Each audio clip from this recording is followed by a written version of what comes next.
Imagine leading an empire teetering on the brink, ravaged by plague, besieged by war. Your every decision carries the weight of millions. Yet, amidst this relentless external storm, you discover a way not just to endure, but to cultivate a profound, unshakable inner calm. This wasn't a fantasy.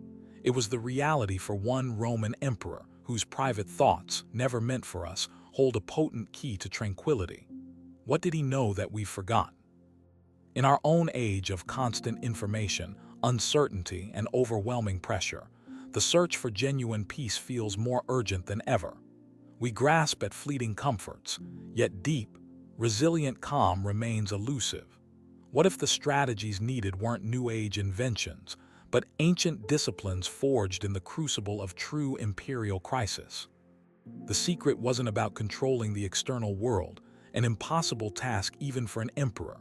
Instead, it involved a radical shift inward, a meticulous training of the mind recorded in a personal journal we now call meditations.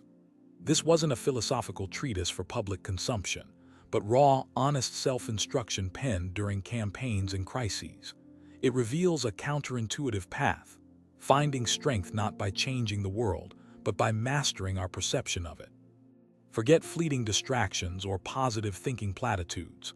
This Roman emperor, Marcus Aurelius, practiced specific, rigorous mental exercises designed to reframe adversity, detach from disturbance, and anchor himself in reason and virtue.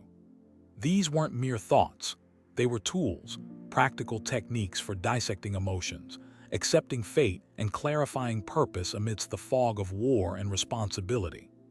The crucial question remains: how did Marcus Aurelius transform abstract philosophy into a lived reality of calm leadership while the world burned around him? What specific steps did he take each day, each moment, to maintain his inner citadel?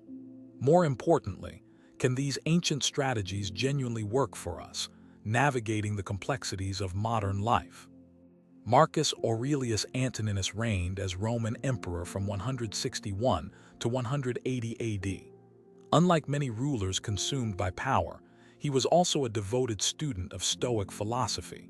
He wasn't writing for fame or posterity. Meditations was his personal guide, a collection of self-reminders on how to live virtuously and maintain composure. At the heart of his resilience was a core Stoic principle, the power of perception. Aurelius constantly reminded himself that external events themselves are neutral. They have no inherent good or bad quality.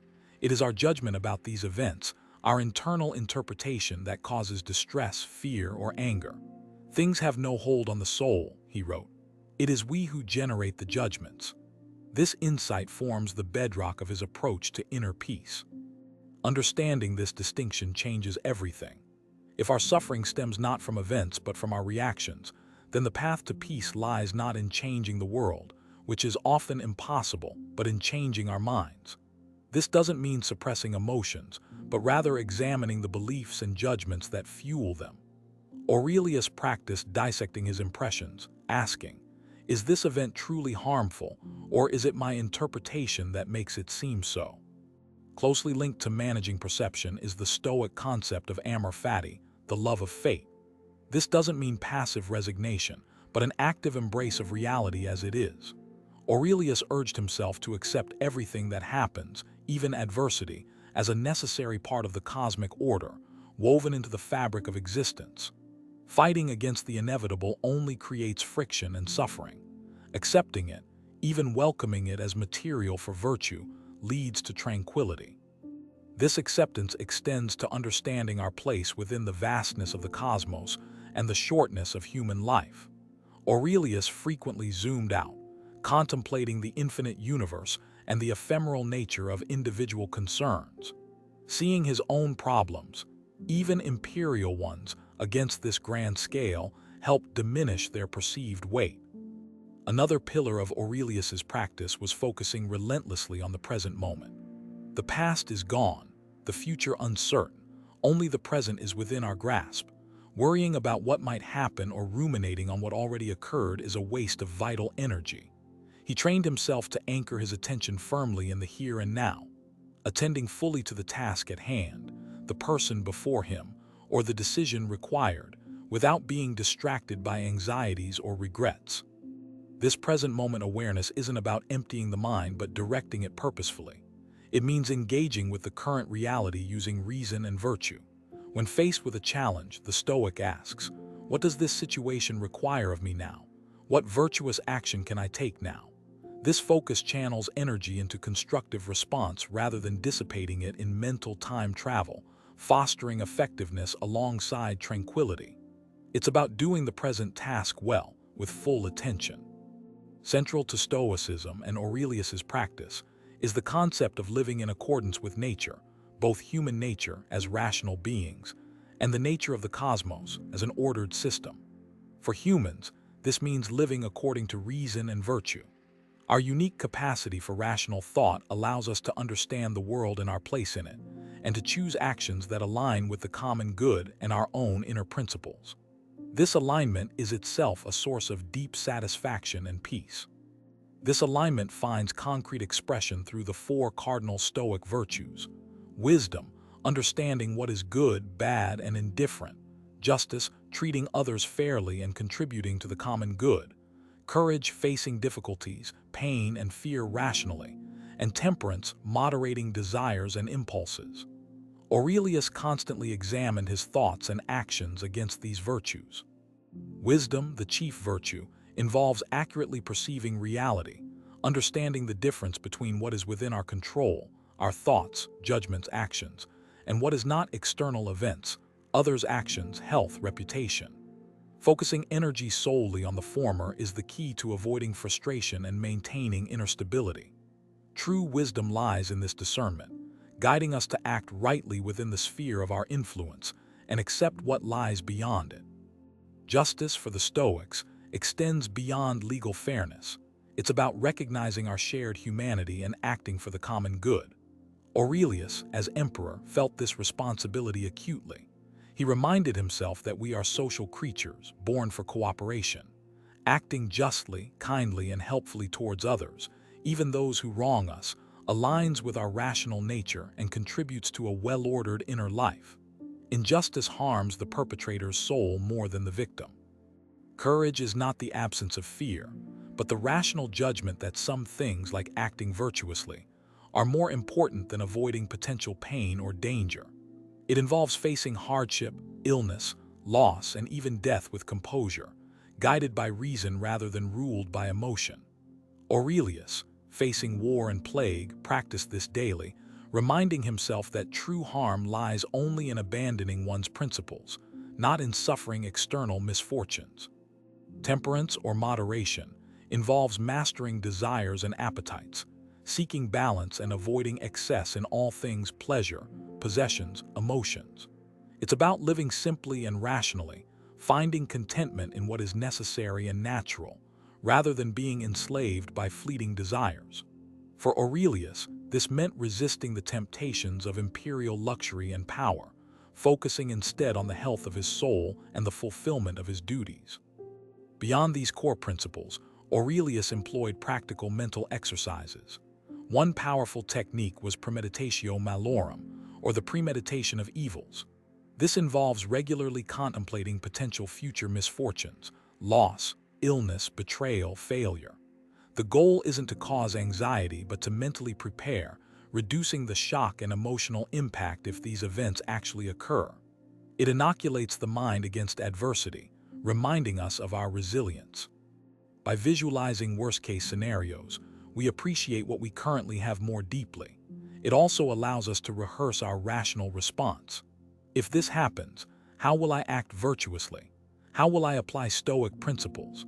This mental rehearsal builds resilience and reinforces the understanding that our true good lies in our character and response, not in the avoidance of external difficulties. It transforms fear of the future into preparation. Another key exercise was objective self-reflection, often described as taking the view from above. Aurelius would mentally withdraw from his immediate situation and view himself and his problems as if from a great height, seeing them in the context of the entire city, the empire, the world, even the cosmos. This detachment helps to strip away ego and subjective emotional coloring, allowing for a more objective and rational assessment of the situation. This perspective fosters humility and objectivity. Our personal dramas shrink in significance when viewed against the backdrop of history and the universe. It also helps in dealing with difficult people, seeing them too from this high vantage point, as fellow humans struggling with their own limitations and false judgments, can foster empathy or at least detachment, rather than anger or frustration. It depersonalizes conflict and centers the focus back on one's own conduct. Crucially, Aurelius constantly practiced focusing on his own sphere of control, his inner citadel. He reminded himself relentlessly that he could not control external events, the actions of others, or even his own body's health entirely. What he could control was his internal world, his judgments, his intentions, his assent to impressions, and his virtuous actions. This is where true power and peace reside. Worrying about externals is futile. Refining internals is the essential work. This focus redirects energy effectively. Instead of asking, "Why is this happening to me?" the Stoic asks, "How can I respond virtuously to this?" Instead of blaming others, the focus turns to, "What is my duty here? How can I act with justice, courage, wisdom, and temperance right now?" This internal locus of control is profoundly empowering. It liberates us from the tyranny of circumstance and anchors us in our own character. Alongside preparing for the worst, Aurelius also practiced cultivating gratitude. He often enumerated the things he was thankful for: his family, his teachers, his opportunities, even challenges that provided chances to practice virtue. Actively appreciating the good in one's life, even amidst hardship, counters the mind's natural negativity bias. Gratitude shifts focus from what is lacking to what is present, fostering contentment and resilience. Gratitude in the Stoic sense isn't just a fleeting feeling. It's a rational recognition of benefits received, often undeserved. It includes appreciating the very faculty of reason that allows us to navigate life, the community that supports us, and the natural world that sustains us. Regularly practicing this acknowledgement anchors the mind in abundance rather than scarcity, contributing significantly to inner peace even when external circumstances are challenging. These practices, managing perception, accepting fate, focusing on the present, living virtuously, premeditating evils, objective reflection, controlling the inner citadel, and cultivating gratitude, were not theoretical ideals for Aurelius. They were daily mental workouts, tools he actively used to navigate the immense pressures of his role and the chaos of his times. His meditations are a testament to this ongoing effort, a practical manual for resilience. How can we apply this ancient wisdom today? The challenges differ: digital overload instead of barbarian hordes, economic uncertainty instead of plague, but the fundamental human experience of stress, anxiety, and the search for meaning remains the same. The Stoic Toolkit, refined by Marcus Aurelius, offers timeless strategies adaptable to modern life. Start by observing your judgments. When stressed or upset, ask yourself, is it the event or my reaction causing pain? Practice acceptance by distinguishing what you can and cannot control. When faced with frustrating circumstances beyond your influence, traffic jams, difficult colleagues, global events, consciously practice relinquishing the desire to change them. Focus instead on what is within your control: your attitude, your response, your next action. This conscious redirection conserves mental energy and reduces feelings of helplessness. Remember Amor Fati, embrace reality. Integrate present moment focus into daily routines. When eating, just eat, savoring the tastes and textures. When working, focus fully on the task, minimizing distractions.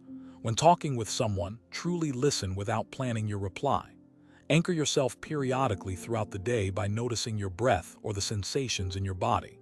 This practice counteracts the mind's tendency to wander into anxious futures or regretful pasts, grounding you in reality. Define your core values akin to the Stoic virtues. What principles matter most to you? Honesty, kindness, diligence, courage.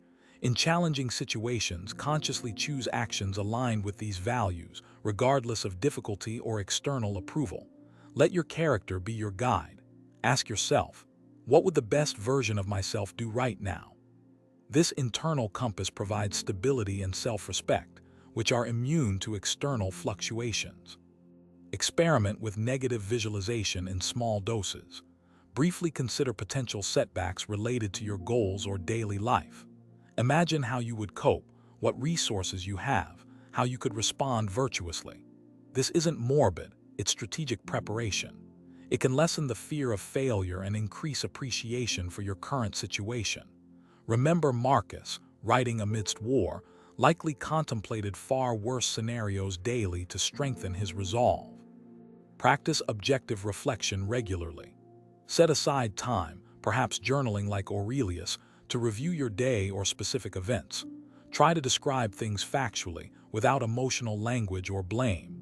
Use the view from above technique. How would this situation look from a distance in the grand scheme of things? This habit cultivates emotional detachment and clearer thinking, helping you learn from experiences without being overwhelmed by them. Reinforce your inner citadel. Remind yourself frequently where your true power lies in your choices, judgments, and actions. When external events provoke strong reactions, pause, recognize the trigger, then consciously retreat to your inner fortress of reason. Decide how you choose to respond based on your values, rather than reacting automatically based on emotion. This practice builds mental discipline and emotional resilience over time. Make gratitude a deliberate practice. Each day, identify specific things you are thankful for, large or small. Your health, relationships, basic necessities, opportunities for learning, even difficult experiences that taught you something valuable. Expressing gratitude, whether internally in a journal or to others, actively rewires the brain towards positivity and contentment, counteracting the anxieties fueled by focusing on perceived lacks or future threats. The path outlined by Marcus Aurelius is not one of blissful ignorance or emotional suppression. It's a demanding discipline requiring constant practice and self-awareness. It acknowledges suffering and difficulty as inherent parts of life, but offers a robust framework for navigating them with grace, resilience, and integrity. Inner peace, in the Stoic sense, isn't the absence of problems, but the presence of a well-ordered, rational, and virtuous mind capable of meeting any challenge. His secret, therefore, wasn't a single revelation but a commitment to a philosophical way of life, diligently applied day by day. It was the understanding that while the winds of fate blow unpredictably, we can choose to be the sturdy oak, deeply rooted in reason and virtue, rather than the tumbleweed carried helplessly along. The power lies not in commanding the storm, but in mastering the vessel sailing through it, our own mind. Building this inner resilience requires patience and persistence. There will be moments of failure, times when emotions overwhelm reason. Aurelius himself acknowledged his own struggles and imperfections throughout meditations. The key is not perfect stoicism, but the ongoing effort, the gentle redirection back to principles, the commitment to rise again after falling, guided by the light of reason and the pursuit of virtue. In summary, Marcus Aurelius's method for achieving inner peace amidst chaos hinges on internal discipline. It involves mastering perception by realizing judgments create suffering, embracing reality through acceptance, Amor Fati, grounding oneself in the present moment, aligning actions with reason and the virtues of wisdom, justice, courage, and temperance, and employing practical exercises like negative visualization and objective reflection. The enduring power of meditations lies in its raw honesty and practicality. It demonstrates that philosophy is not just abstract speculation, but a vital tool for living a better, more resilient life. The emperor-philosopher showed that even in the face of overwhelming external pressures, tranquility is possible through the diligent cultivation of one's inner world. His struggles and insights continue to offer profound guidance across the centuries. Ultimately, the pursuit of inner peace, as modeled by Marcus Aurelius, is a journey inward. It asks us to take responsibility for our own minds, to cultivate strength of character, and to find meaning not in external achievements or possessions, but in the quality of our thoughts and actions. It's a call to build an inner sanctuary, a fortress of reason and virtue that can withstand the inevitable storms of life. Consider this: What external chaos are you currently facing? And more importantly, how are your internal judgments shaping your experience of it? Perhaps the greatest lesson from Marcus Aurelius is not a secret formula, but a timeless reminder that the source of our peace and our turmoil lies much closer than we think, within the landscape of our own minds, waiting to be cultivated. The choice, as always, rests with us.